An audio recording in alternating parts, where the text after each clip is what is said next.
پاکستان میں ڈراموں کے شائقین کی کمی نہیں، لیکن ان کی اکثریت متنازع موضوعات پر بنے ڈراموں میں زیادہ دلچسپی لیتی ہے اور ایسے ڈراموں کی ریٹنگ بھی نسبتاً زیادہ آتی ہے۔ آئیے جائزہ لیتے ہیں کہ ان ڈراموں میں ایسی کیا خصوصیات ہوتی ہیں جو انہیں مقبول بنا دیتی ہیں۔ ایک وقت تھا کہ صرف متنازع اور زہریلے ڈراموں کو ہی پسند کیا جاتا تھا، اور اب بھی کافی حد تک لوگ ایسے ہی ڈرامے پسند کرتے ہیں۔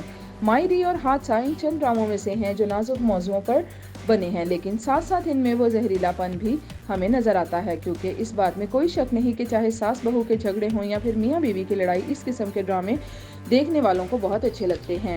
اس طرح کے ڈراموں کی مقبولیت کی ایک بڑی وجہ یہ بھی ہے کہ ان میں تجسس کا عنصر بھی ہوتا ہے۔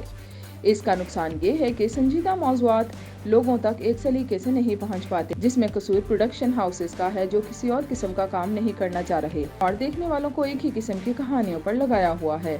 اگر کوئی ڈرامہ صحیح سمت میں نہیں جا رہا تب بھی پروڈیوسرز کو کوئی مسئلہ نہیں ہوتا، ان کو مطلب ہے ریٹنگ سے جو ان کو مل رہی ہے۔ اس لیے ان حالات کو بہتر بنانے کے لیے سب سے زیادہ ذمہ داری پروڈیوسرز پر ہی عائد ہوتی ہے۔